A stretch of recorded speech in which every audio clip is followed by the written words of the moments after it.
우리 기경계 합시다.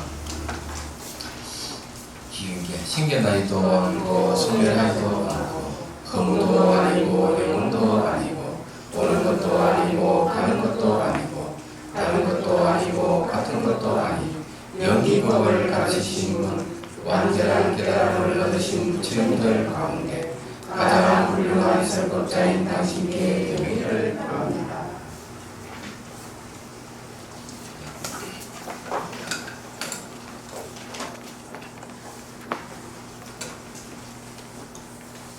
자, 대성기신동 건1 전번 시간에 제목 설명했죠? 네. 그리고 그 배경까지 다 설명을 했습니다. 그러면 이제 본문에 이제 들어가도록 하겠습니다. 네, 기경계 3부의 기하고 언제 어디서나 가장 뛰어난 활동을 하시며 지혜를 갖추시고 걸림없는 삶을 사시면서 우생명들을 열반으로 인도하시는 부처님.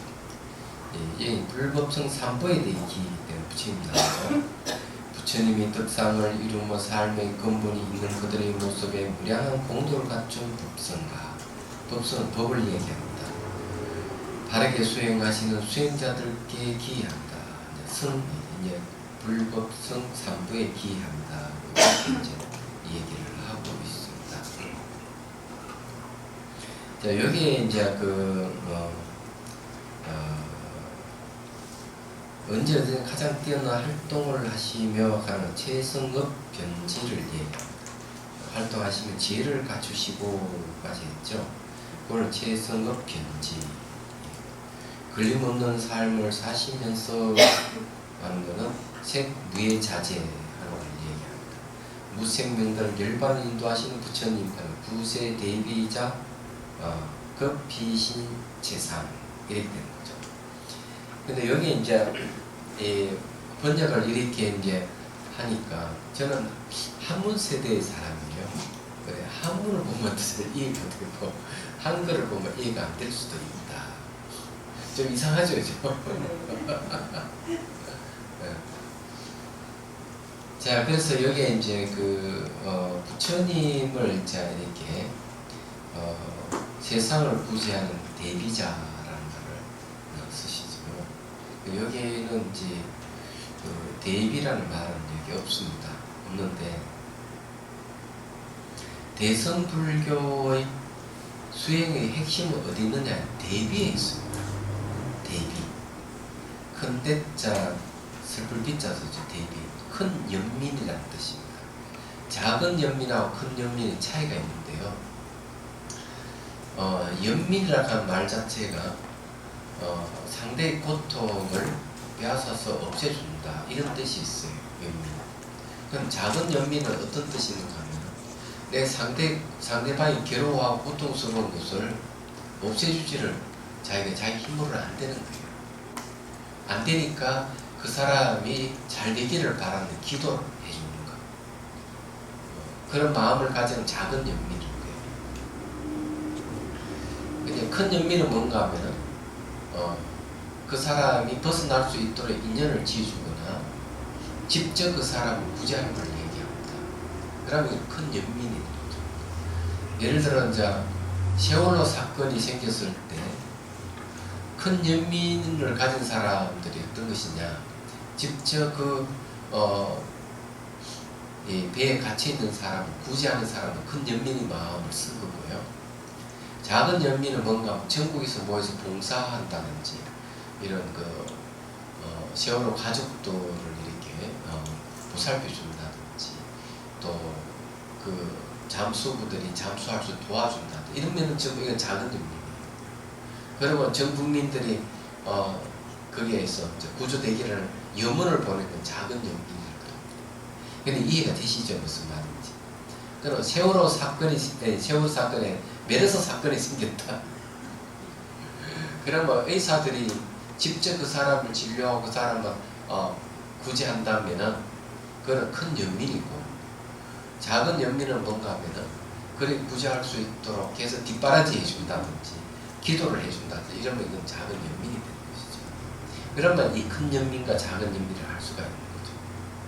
그 다음에 이제 예, 여기서 큰 연민을 이야기했다. 부처님을 이야기하는데, 그럼 부처님은 그러면 어느 정도 수준이 가 있기 때문에 큰 연민을 하느냐 하는 게 또 있거든요. 그러면 이거는 이제 보살이라 이제 일반 사람보다는 수행자보다는 이 보살의 경지에 가 있는 분들, 보살의 경지보다 부처님의 경지에 가 있는 분들이 훨씬 그 대비의 힘이 크다는 거죠. 힘의 작용이 차이가 있는 거예요. 얘기하자. 힘의 작용 차이가 있기 때문에 힘의 작용 차이가 있다 하면 의식의 힘이 남다르다는 거죠. 그럼 서가모니 부처님 같은 분은 어느 정도냐? 1100억 화신을 나타낼 정도다. 10억 개의 태양계가 3000대천세계의 영역인데 한 부처님의 교화 영역이 3000대천세계이고 10억 개 태양계에 있는 중생들을 구제를 하려면은 1100억이라는 몸을 놔두어야 된다는 거죠. 이야기하죠. 그러면 그 의식의 수준이 얼만큼 반경이 큰지를 알 수가 있는 거죠. 그래서 여러분들이 이제 이 의식 수준을 나 중심으로 쓸 것이냐, 우리 중심으로 2인칭인 우리 중심으로 쓸 것이냐, 또는 3인칭까지 해가지고 세계 중심으로 마음을 쓸 것이냐 하는 게 다른 거예요. 얘기하자면. 그러니까 서가모니 부처님은 생각해 보면 부처님은 엄청난 의식을 그 힘을 갖고 있는 것이죠. 중심부자한테 그렇다는 얘기예요. 그리고 대비라고 하는 것도 그런 거예요. 그 다음에 이제 이 법에 대해서 얘기를 했는데 법에는 무량한 공덕을 갖췄다 이렇게 얘기를 하고 있거든요. 도대체 이건 무슨 말이냐? 공덕이라고 하는 것은요, 훌륭한 결과를 이끌어낼 수 있는 원인이라는 뜻입니다. 그럼 이거는 덕을 이야기하는데 공덕, 덕은 선행을 했을 때 이루어지는 걸 덕이라고 해요. 남이 어렵고 힘들면 내가 도와준다는 거죠. 이렇게 선행을 하면 그게 이제 덕이 되는 거죠. 그래서 공덕이라고 하는 것은 정신적인 힘을 얘기합니다. 정신적인 힘. 정신적인 힘은 힘인데 무량한 공덕을 갖춘 법성이라고 했기 때문에 우리가 부처님 법문을 듣거나 이렇게 하면은 뭐가 생기는가 하면은 공덕이 생겨요. 제가 이 법을 선하는 것도 공덕이 생기지만은 여러분들도 공덕이 생기는 거예요. 그 공덕이 왜 생기느냐? 바로 법에서 온 거예요. 법 자체에 이런 공덕이 있기 때문에 법을 들으면 우리가 공덕이 생기는 거죠. 공덕이 생긴다 하는 건 정신적인 힘이 생긴다는 겁니다. 그럼 정신적인 힘도 힘이지만 개인의 정신적인 힘이냐 아니다 이것이 이제 우리 중심에서 세계 중심, 법 자체가 뭡니까? 세계 중심이죠. 더 나아가지고는 이게 유정이 무정이 전 우주적인 것을 법이라고 하는 거죠. 그래서 이 법을 우리가 공부를 해서 내가 습득을 한다 그러면 우리는 그런 정신적 힘을 갖게 되는 거죠. 그걸 또 공덕이라고 하는 거예요. 말하자면. 자, 그래서 이제 그걸 바르게 수행하는 수행자를 이제 성이라고 얘기합니다. 여기에서 성하는 게 두 가지 뜻이 있는데 하나는 출가성을 얘기하고 하나는 출가자가 아닌 수행자를 얘기를 합니다. 그러면 대성의 입장에 봤을 때는 대성에서는 성하는 게 개념이 어떤 것이냐면 출가자가 아닌데도 성의 그 영역에 들어가는 사람들이 있는 거죠. 얘기하자.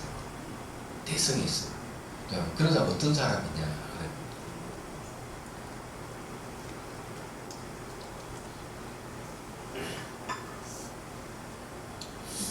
바로 보리심을 일으킨 사람들을 얘기합니다.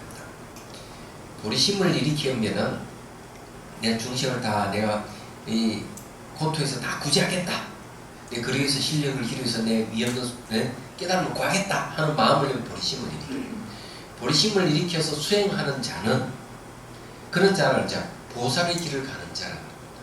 이런 사람은 바로 성으로 인정을 해주는 겁니다. 얘기하자. 성으로 인정을 해주는데 이런 사람은 그는 출가 보살이라 하기도 하고 제가 보살도 됩니다.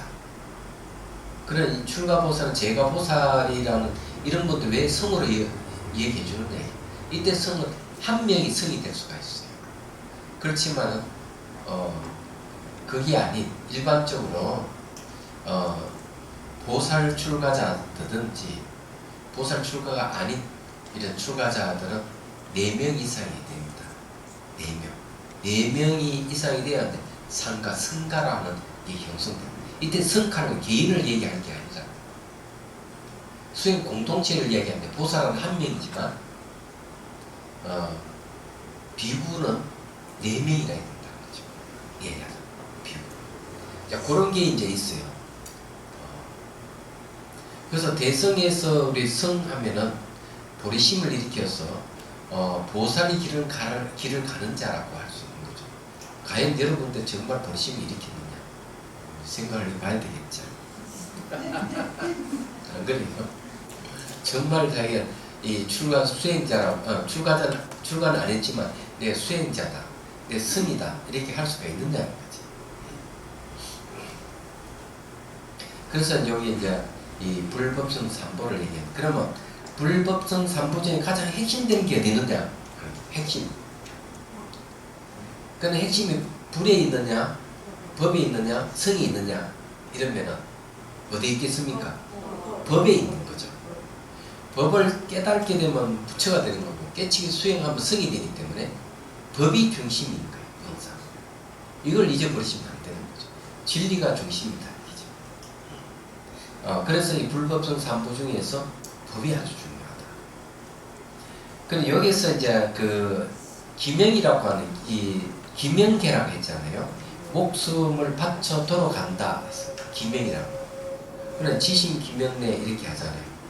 지극한 마음으로 목숨을 바쳐 돌아갑니다. 그러면 이게 어디에 돌아가느냐 이게? 불법성 삼보에 돌아가는 거예요. 이 불법성 삼보가 피난처가 되는 거예요. 왜? 피난처는 우리가 괴롭고 힘들 때 피할 수 있는, 안심민명할 수 있는 곳이 불법성 삼보예요. 무중죄 중요한 것이죠. 그래서 원효 스님께서는 이렇게 얘기해요. 아니 내가 인간에게 가장 귀중한 게 목숨인데 내가 목숨을 바쳐서 돌아갈 곳이 어디 있느냐? 바로 일심이라고 얘기하는 거죠. 일심. 한마음, 일심. 그럼 일심이 뭐냐? 불법성 삼보다 이거죠. 마음이 부처고 마음이 법이고 마음이 성이라는 거죠. 그 일심이에요.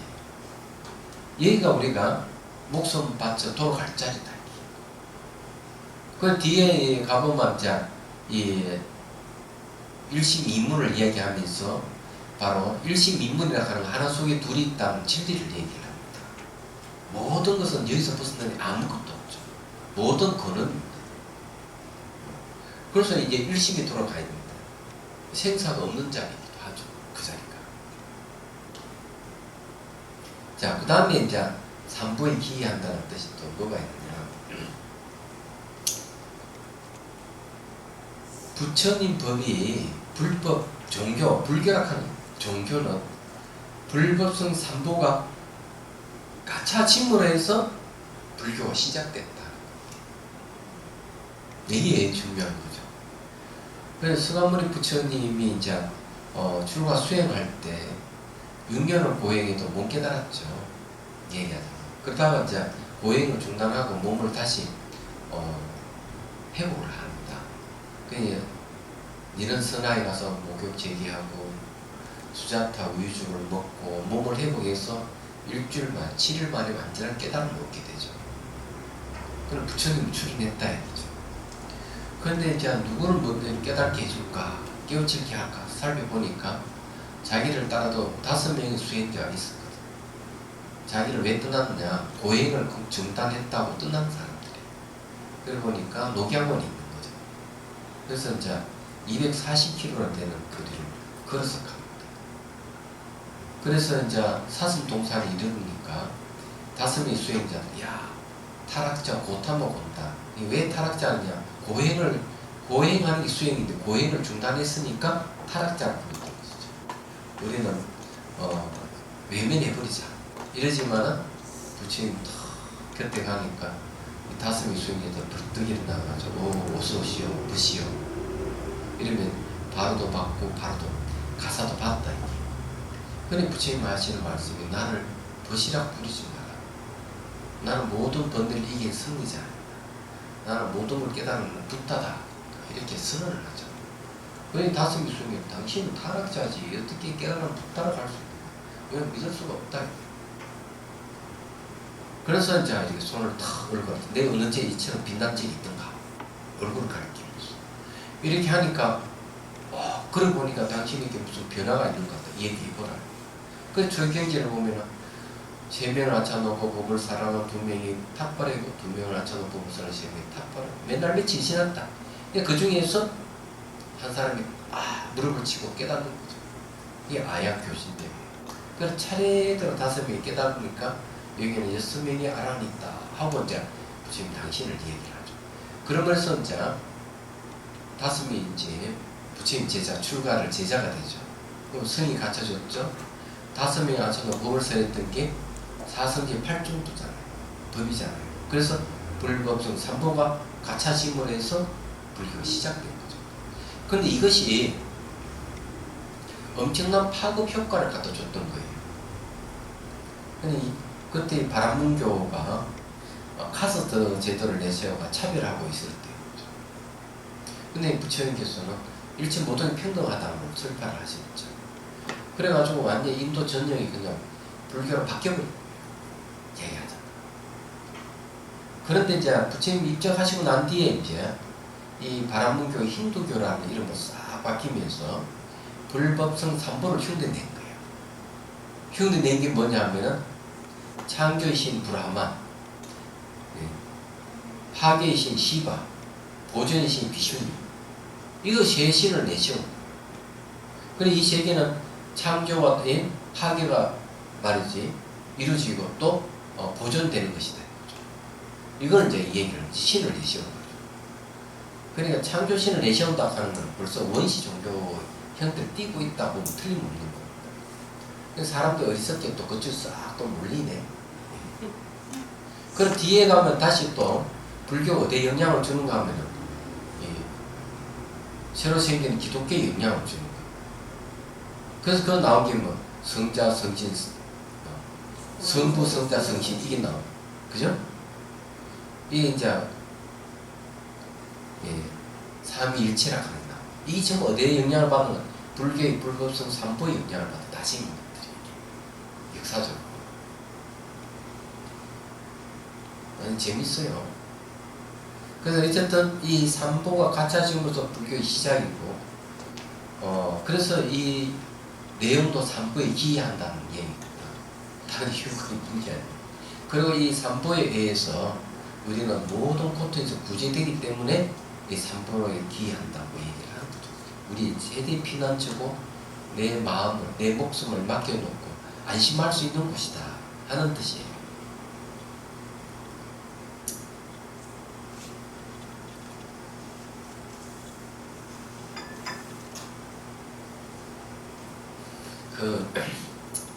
메르스가 뭐 지금도 아직까지 확진자가 나오고 이러는데 좀 수그러 들었다 하지만 불안하죠.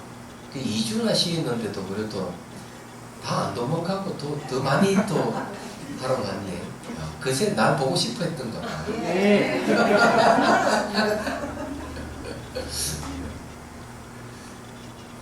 저기 자비순 홈페이지 들어가면은 자비수원과 바이러스라고 하는 수행 일기가 올라와 있을 거예요. 읽어보세요. 읽어보시고.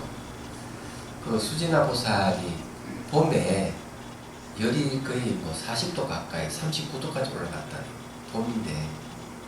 그래가지고는 해열제를 사소를 안 먹고 자비 감노수관을 해서 열을 낮췄답니다. 그래 딱 한 번 하니까 바로 1도가 낮아지더라고요. 38도 6까지 내려가 버리더라고요. 39도 이상 가더니만.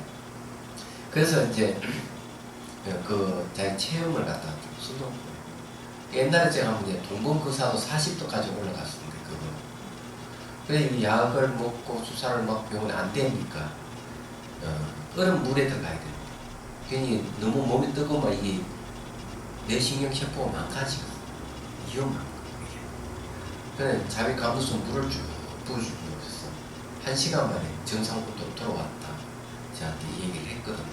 그래도 혹시 메르스 걸리면 몸에 열이 많이 난다고 하니, 그래서 이제 여러분 늘 틈틈이 수행을 하십시오. 그럼 면역력이 높아지기 때문에 언제든지 대처할 수 있고, 그 잠복 기간이 뭐 한 6주도 된다면 이게 6주간에 간다 하니까 한 달 이상 잠복된다고 할 수 있으니까 평소에 여러분들이 면역력을 높여야 돼요. 명상이 면역력을 높이는 방법이에요. 요즘 뭐 불티나게 팔리는 게 인삼이라니 면역력 때문에. 예, 그것도 좋지만은 수행이야말로 최상이에요. 예, 맞아요. 자, 이제 공부를 하고, 자, 논을 쓰게 된 큰 뜻 이제 공부를 합니다. 이 논을 쓰는 것은 왜 논을 쓰느냐? 마음행보살 논을 쓰게 된 이유가 있습니다. 중생이 의심과 그릇된 집착을 버리고 대성에 대한 바람 믿음을 거둬 부처님의 가르침이 계속되기를 바라는 마음 때문이다. 네. 그래서 논을 쓰는 것은 뭔가 하면 결과서는 중생 구제에 되어 있습니다. 그러니까 이게 대성의 가르침, 부처님 가르침이 계속 되기를 바라는 마음이라는 건 중요한 거예요. 부처님 가르침이 중생을 구제하는 가르침이기 때문에 이 부처님 가르침이 이 세상에 오래 머문다고 하는 것은 결과서는 중생이 바로 고통에서 벗어난다는 걸 이해합니다. 이보다 더 중요한 게 없죠. 그래서 거기에 이제 하모니 더 보면은 불종자 끊어지지 않게 한다 이렇게 얘기를 하고 있어요. 불종자 끊어지지 않게 한다 하는 것은 바로 부처가 될 수 있는 종자. 부처가 된다 하는 모든 속박에서 벗어난다. 대자윤이 된다는 말. 똑같은 말이에요. 그래서 이렇게 삿된 고집, 이런 의심을 다 제거하고 대성에 대한 바람 믿음을 일으킨다는 거죠. 이랬을 때 이 부처님 법이 오래 이 세상에 머물고 많은 사람들이 바로 부처가 될 수가 있다. 이런 이야기예요. 그러니까 한마디로 위해서 이 논을 짓게 된 이유는 중생을 위해서 다른 이유가 있는 건 아니다.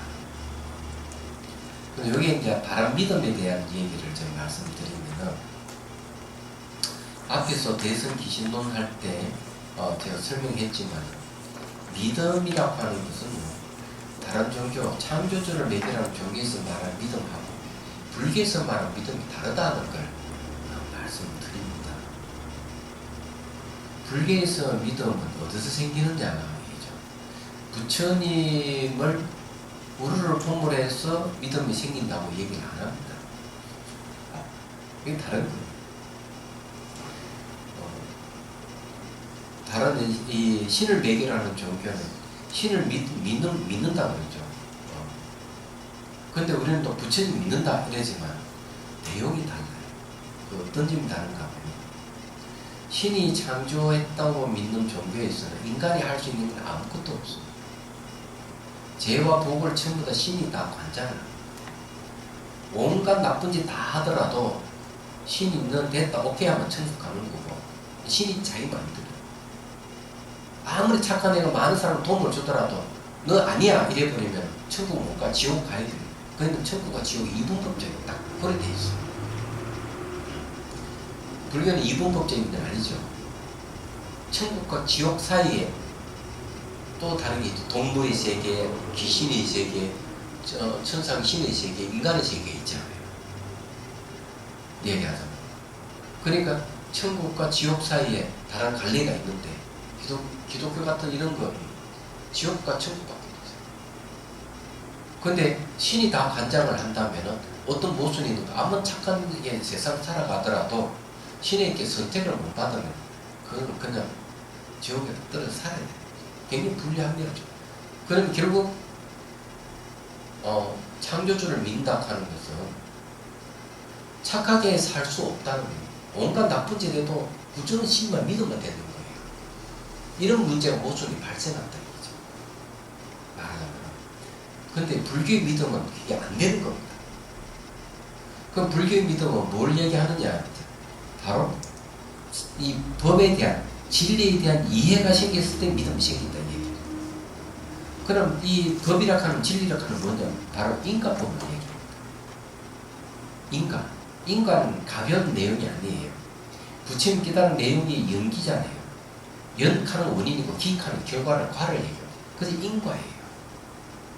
얘기하자면 인과는 내가 지은 거 내가 받는 거예요. 선인선과 악이 낙과예요. 생각을 해보십시오. 그럼 거기에는 내가 선행을 하고 착한 행을 하면 천국에 가고 나쁜 짓 하면 지옥 간다는 거죠. 이게 분명하게 돼요.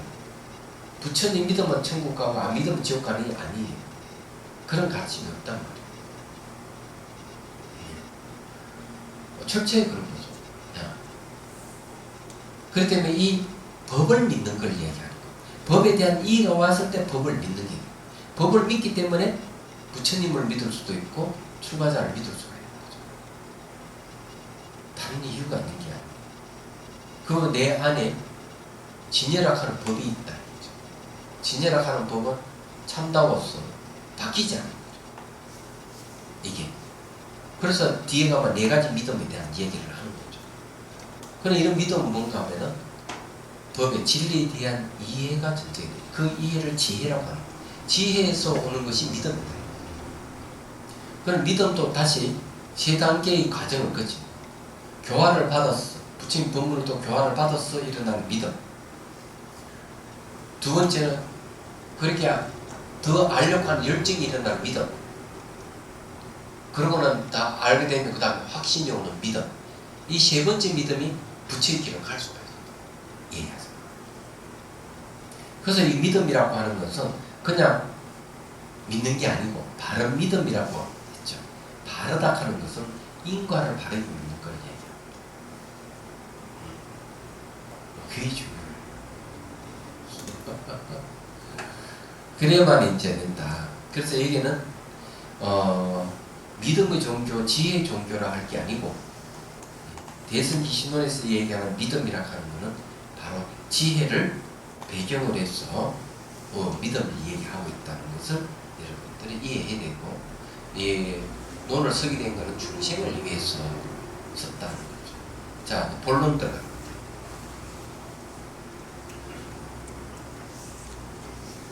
이 빨리 팍팍 지나가야만 안 되겠어요, 그죠? 그러면 이 대승기신론 하나 가지고 1년 이상 끌면 안 되니까 되도록 1년에 안 걸리도록 몇 개월만 끝낼 수 있으면 더 좋겠죠. 근데 제가 불교TV에서 대승기신론 강의했는데 그 강의를 필사본을 이게 두꺼운 걸 한 권 가지고 있어요. 수원이가 어딘가 그 사님이 내가 동화사에서 찾아와 당신이 잘 필사했다고 한 권 주더라고요. 가지고 있어요. 그 지금 현재 그 원고는 출판사에 몇 개 나왔습니다. 지금 출판사 열심히 그걸 지금 이제 타이핑 지금 책을 만들고 있을 거예요. 만들면 제가 또 감수해서 이세에 빛을 볼 겁니다. 예, 대승기신. 지금 또 그 대승기신은 유튜브에 올라가 있는 거예요. 방송에 있어요. 예? TV에 있습니다. 예? TV에 있어요. 있죠. 네. 많은 사람이 보는 거예요. 조회수가 얼마나 올라가는지 모르겠지만 많은 스님들이 대승기신론 강의를 했는데 제가 강의한 이 대승기신론이 그래도 아마 사람들이 많이 보는 것 같아요. 제가 처음으로 대승기신론 강의하고 대승기신론 붐을 일으켰죠. 근데 사실 대승기신론 강의한 거는 일반 사람들을 위해서 강의한 건 아니고요. 학인 스님들 들으라고 불교TV 강의한 거예요. 얘기하죠. 그래서 지금도 학인 스님들은 제 강의한 걸 듣고 있답니다. 테이프를 해가지고. 그러니까 제 의도가 성공한 거죠. 그때. 지금 일반 사람들도 이렇게 즐겨 듣는다 하는 건 진짜 고마운 일이에요. 제가 LA 10여 년 전에 LA 갔더니 LA 공항에서 어떤 청년을 딱 만났는데 나한테 인사를 딱 하더라고요. 나를 어떻게 아느냐? 인터넷에서 대승기신론 강의를 들었대요. 그래서 그런 청년들 독일에서도 오고 영국에서도 이렇게 서울에 있으면 한 번씩 찾아와서 보고 가는 이들이 있어요. 대승기신론 강의를 들었는데 캐나다에서도 그렇고 호주도 그렇고. 그래 이제 세계 각지에서 이 대성 귀신을 들었던 분들이 들어있는가 봐요. 이야기하죠. 자, 본론 들어갑니다. 능히 대성의 신근을 일으킨다. 이 논은 대성에 대한 믿음을 일으키게 하는 법을 설명하는 걸로 5 부분으로 이루어져 있다. 성활, 유보, 법이 있어가지고 능히 마하연 신근, 대성의 신근을 일으키는 까닭으로 응당, 설한다 이런 말이에요. 왜 대성에 대한 믿음을 일으키게 하는 법을 설명한다 이렇게 되어 있습니다. 자, 법이라고 하는 게 바로 믿음을 일으키게 한다 했으니까 법은 원인입니다. 원인. 믿음을 일으키는 것은 결과. 그래서 이렇게 법이라고 하는 건 원인의 뜻이 있습니다. 원인의 뜻. 여러분은 원인이라는 말은 정확하게 어떤 뜻을 갖고 있는지 아십니까? 원인이라면 원인이라고 하는 것은 영향을 끼친다 이런 뜻이 있습니다. 영향을 준다 이런 뜻이 있습니다. 알아서. 그럼 법이라고 하는 게 진리를 얘기하잖아요. 다르마라고 하는 진리가 영향을 준다는 거죠. 그 영향을 받은 사람이 믿음을 일으킨다 이런 뜻이에요. 그 영향을 받으면 제일 먼저 일어나는 게 믿음이 먼저 일어나는 게 아니고 지혜가 먼저 일어난대. 우리가 법의 이치를 이해한다면은 그걸 지혜라고 합니다. 지혜가 어려운 건 아니에요. 그래서 얘기합니다. 그래서 여기서는 이 5 부분으로 나눠서 설명을 하는 겁니다. 자, 첫째 부분은 이 글을 쓰게 된 인연을 말하는 인연분이며, 둘째 부분은 이 글의 대의를 제시하는 입인문분이며, 셋째 부분은 대의를 자세히 설명하는 해석분이며,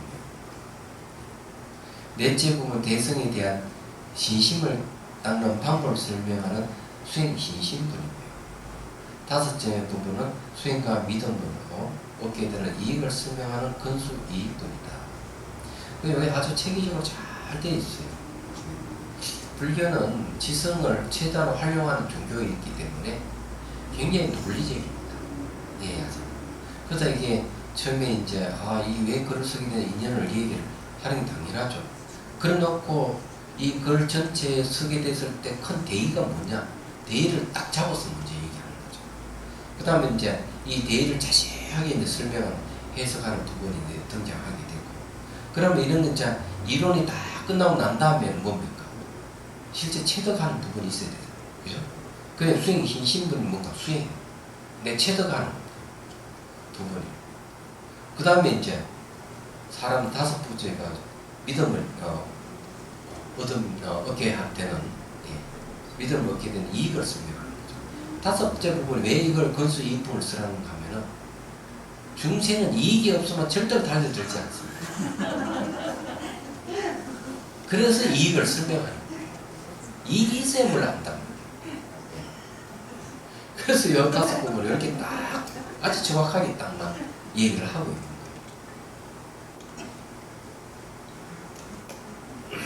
저도 이익이 없으면 저 얘기 있지는 않습니다. 그 자비서사는 제가 이야기를 했죠. 앞 시간에 얘기했는데 19일날 일요일날 7월 19일입니다. 일요일날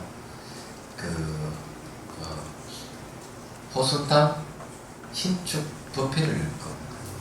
신축에 있으니까 저 법회를 여는데 호선당 이름 때문에 법회를 열립니다. 호선당 하는 거는 선법을 보호하는 집, 정법을 보호하는 집이라는 뜻이고요. 또 선건을 가진 수행자를 보호하는 집 이런 뜻이에요. 그렇기 때문에 당연하게 그에 맞춰서 법회를 여는 겁니다. 그래서 제목은 중론, 그 지혜를 논하다 이렇게 제목을 정했습니다. 쉽게 말하면 중론의 지혜를 논하다 이런 뜻입니다. 근데 여기 이제 티베트 불교에서 아주 존경받는 그 노스님 한 분 이제 한국에 왔다네요. 빨땐 딱바라는 스님. 파라 계시를 70년대 벌써 받아왔은 분이고 달라이라마 스님께서 인연하신 계시예요. 그래서 이 계시라고 하는 것은 벌써 강사 자격이 있는 분이고 림포체를 지도할 수 있는 능력 가지신 분들입니다. 그래서 이제 티베트에 3사가 있는데 제일 큰 절 대궁, 세라, 간덴 거의 3,000명, 5,000명이 삽니다. 스님들. 그 중에서 이제 이 스님들을 지도하는 중론의 대가랍니다. 우리나라 중론의 대가는 동대의 김성철 교수가 있고 티베트의 그 중간학을 전공했던 신상원 교수가 있어요. 두 사람이었어요. 그래서 이제 이번에는 이제 그냥 법문 듣는 게 아니고 법문 한 10분 정도 듣고 나머지는 이제 토론하는 식으로 할 거예요. 그래서 이제 포항의 강 교수님하고 신 교수 두 분이 이제 이 노스님하고 대담을 토론을 해가지고 중론을 파헤친 거예요. 그럼 우리는 거기서 그 법문을 듣는 거예요. 우리 기경계 있잖아요. 기경계가 바로 8구 중도입니다. 중론이 나오면 기경계예요. 그래서 이제 그런 이제 법문을 들음으로 해서 이 호순당 건립을 기념하는 거예요. 그럼 많이 참석해 주시고요. 토요일은 잘하면은 아예 일을 같이 뭡니까 낙성식이라 해야 되나 미리 할 수도 있습니다. 지금 거의 다 안에 거의 다 돼서 내부 좀 하고 있는데 일사천리로 됐네요. 유리도 다 깔아 끼우고 이러는데 지붕이 6개, 6바람밀이에요. 방이 18개가 18공. 그래서 이렇게 이제 전부 다 외관도 아주 아름답고요. 집을 딱 보면 사적인 공간 18개 방 전체가 사적인 공간, 개인이 공간 활용할 수 있는 그런 방으로 그런 느낌을 가지게 돼 있습니다. 딱 봐보면 바람도 잘 통하게 돼 있고 그리고 이렇게 하늘을 쳐다봐도 저녁에 밤에는 별빛도 볼 수도 있고 좋습니다. 그래서 더 좋은 거는 산 중간에다가 길을 다시 쫙 해놨어요. 호솔길, 극기명상 코스. 그래서 아주 들어가 보니까 골짜기 깊고 나무가 우창하고 너무 시원하고 좋아요. 그래서 여러분들이 이제 만일에 이제 오면 같이 극기명상도 하고 거기에 한 바퀴 돌면 호순당 뒤쪽으로 딱 나오게 돼 있습니다. 그래 돼 있어요. 이게. 그래서 너무 좋아요. 그래 며칠 전에 또 아주 가파른 길을 새로 길을 내가지고 가파르지 않는 길을 새로 냈습니다. 그래서 제가 팔이 아파요. 이게 하도 일을 해가지고 한 달째 이게 잘 안 나요. 자, 이제 그냥 공부를 또 해봅시다. 제1장 2년분 논을 서게 된 인연을 공부를 해봅시다. 제1장 논을 서게 된 가다. 첫 번째 2년분이다.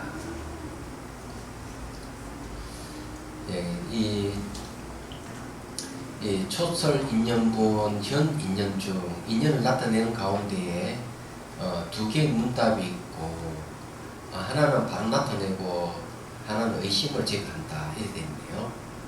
자, 묻는다. 이 논을 쓰게 된 인연은 무엇인가? 답한다. 이 논을 쓰게 된 인연에는 다음과 같은 8가지 이유가 있다. 첫 번째는 이 글을 쓰게 된 근본 이유로 세간의 명성과 이 공경을 구하는 것이 아니라 중생들의 모든 고난으로부터 벗어나 깨달음의 즐거움을 얻기 바라는 것이다. 그래서 이게 이제 가장 근본 이유예요. 이걸 다른 말로 하면요, 이고등락이라고 합니다. 중생들이 고통을 여의고 열반의 낙을 얻는다. 이런 깨달음 즐거움이라고 하는 열반 낙을 얘기합니다. 이게 이제 첫 번째 이유고 가장 근본적인 이유입니다.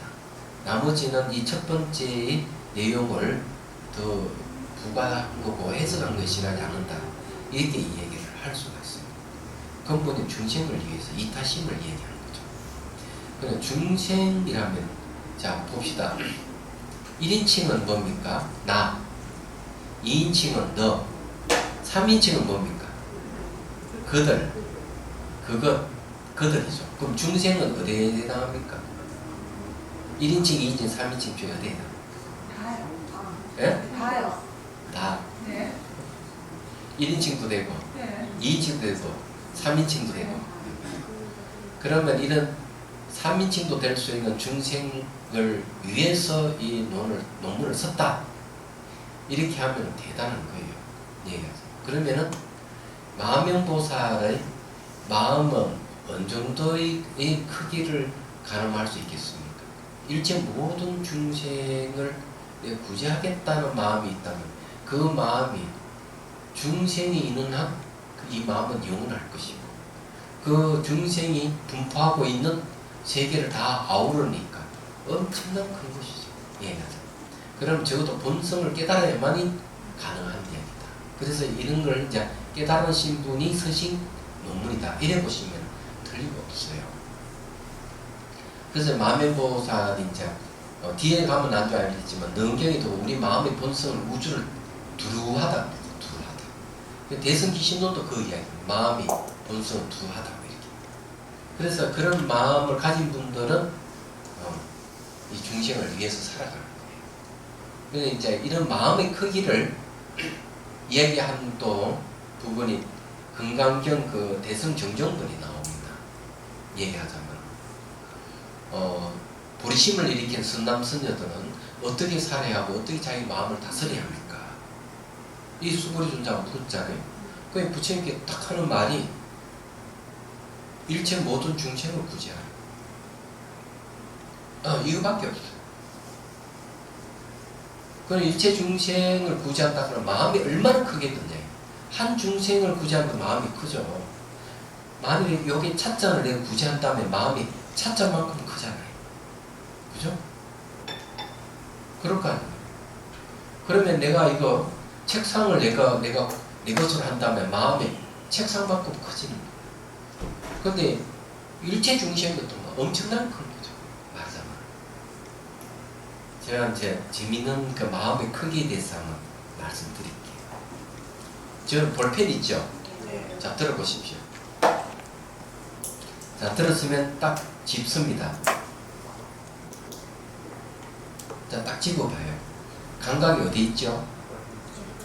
요 끝에 여기 있죠? 네. 왜 여기에 있는 게 아니고 손가락이 있지 않고 손가락이 아닌 요 다 있는 요 끝에 있을까요? 와, 이게 웬일이에요?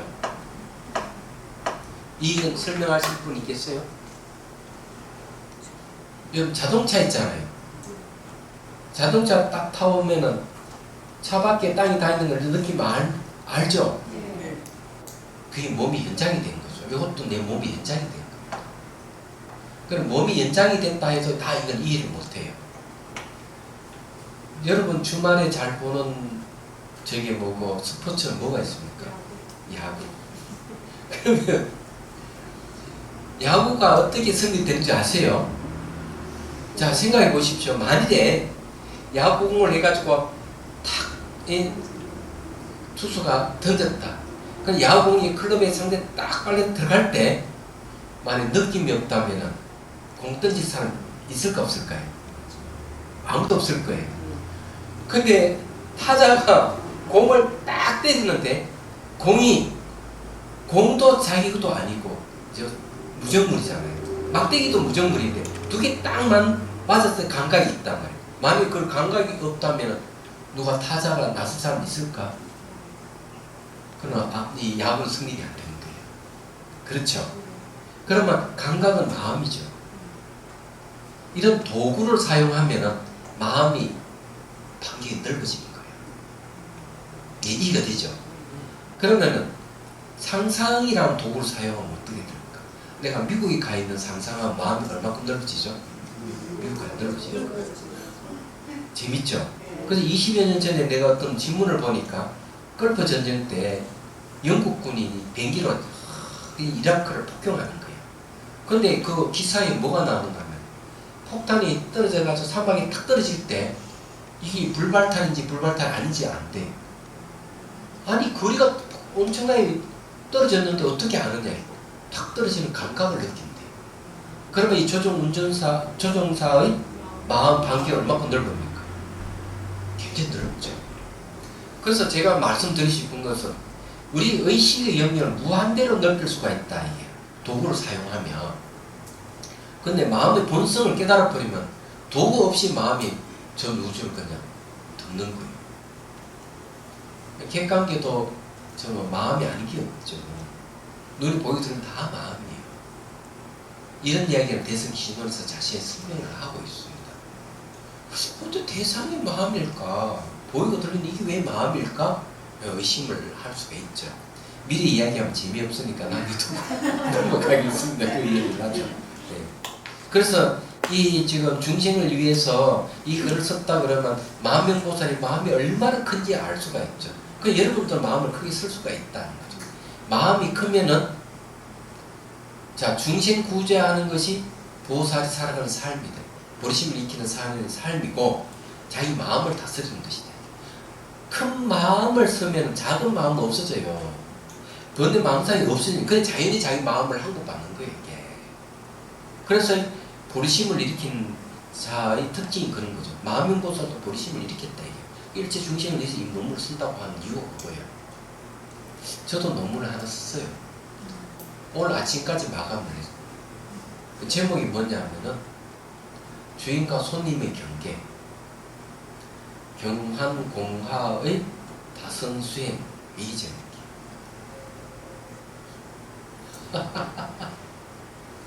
그게 논문입니다. 그런데 그것도 경한공하는 4단계의 깨달아가는 과정이에요. 그것도 역시 뭔가 아마 나 중심에서 우리 중심으로 세계 중심으로 착착착착 올라옵니다. 마지막에 화해 단계 가면 완전히 통관하는 경지에 이르게 됩니다. 그때의 마음은 어떤 마음일까? 바로 마음의 보살 같은 이런 큰 마음이 거기 나오는 겁니다. 얘기하자면.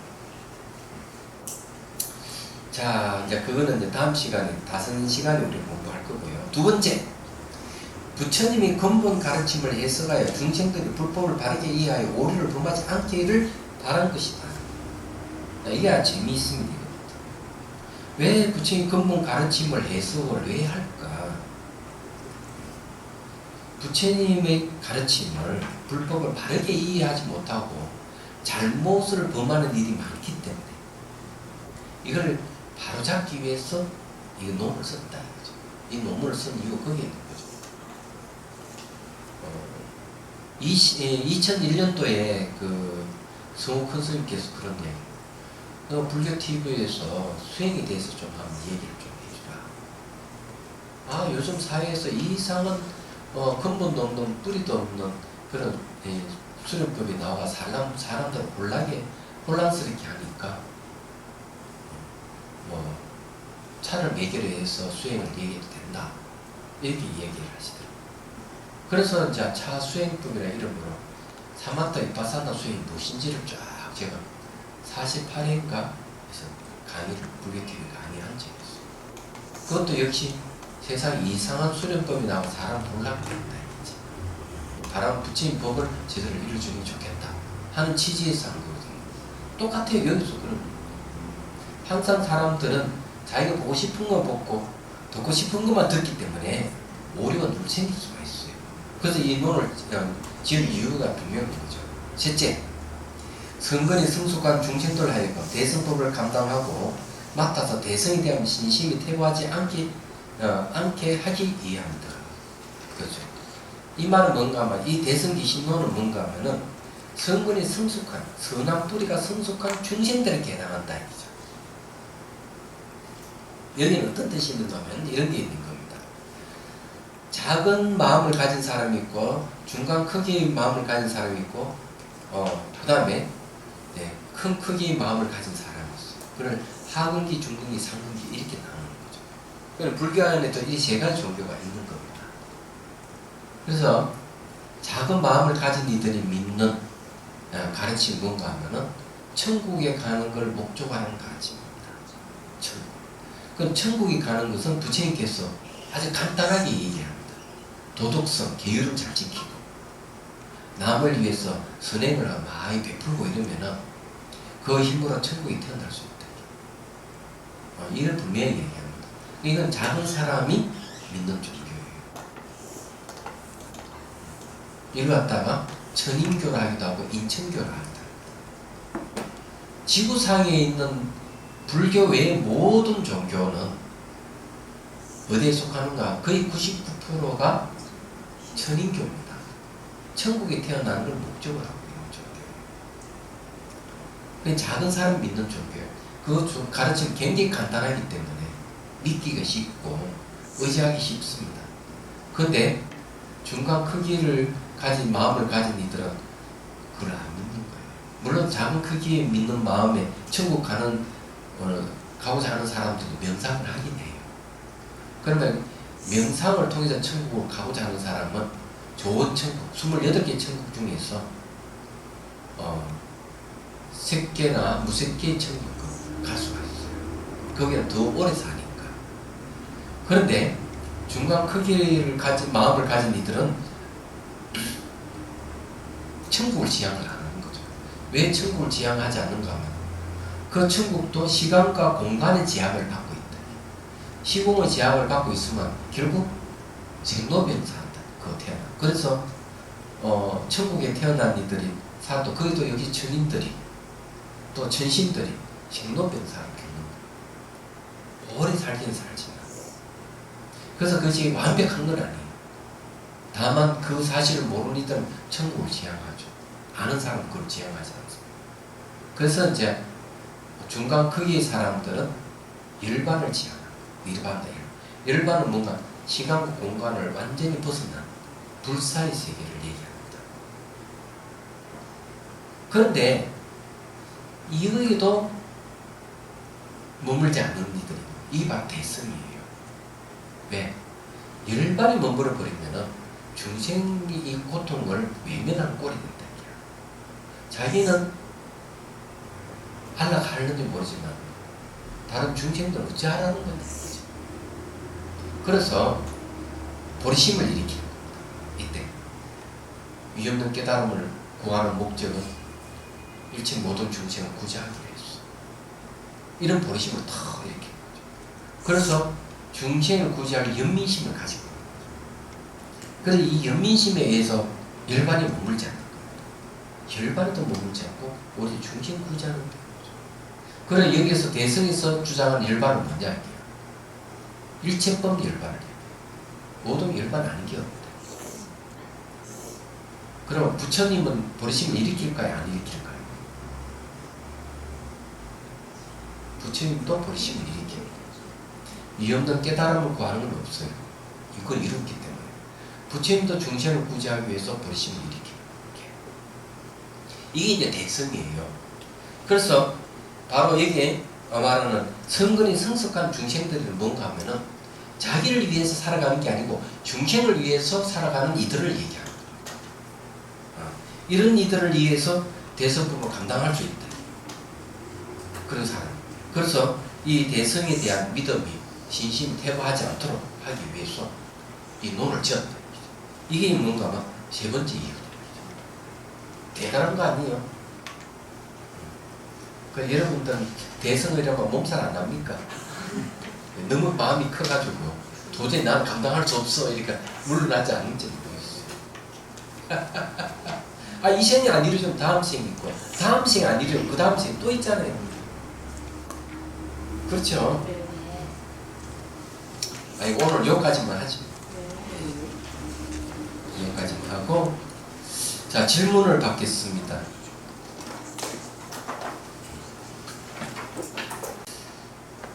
질문 없어요? 예? 좀 섭섭하네. 다음에는 아무거나 질문하세요. 제가 위험한 과학책이라고 한 책을 하나 사볼 생각을 하는데 거기에 위험한 과학책 내용이 뭔가 하면 엉뚱한 질문을 진짜 상세하게 잘 이렇게 해설해준 그 과학자가 그래서 그 마음에 들어서 도대체 얼마나 엉뚱한 질문을 했길래 그런데 거기에 답변을 어떻게 하길래 너무 궁금해서 그 책을 사골랐대. 사실은 다른 이유가 있는 게 아니에요. 그러니까 제가 말하는 거는 어떠한 질문도 괜찮다 이 말이야. 자, 이제 해양기 합시다. 중생들을 구하려는 마음으로 깨달음의 점수를 이룰 때까지 부처님과 법과 성도에 항상 기해합니다. 지혜와 자비를 갖추고 이종을 위해 노력함으로써 부처님 앞에 머물겠습니다. 원만한 본심을 일깨우겠습니다. 본계가 있는 한 중생이 있나 저도 함께 따라 머물며 중생의 고통을 없애는 자로 남겠습니다. 수고하셨습니다.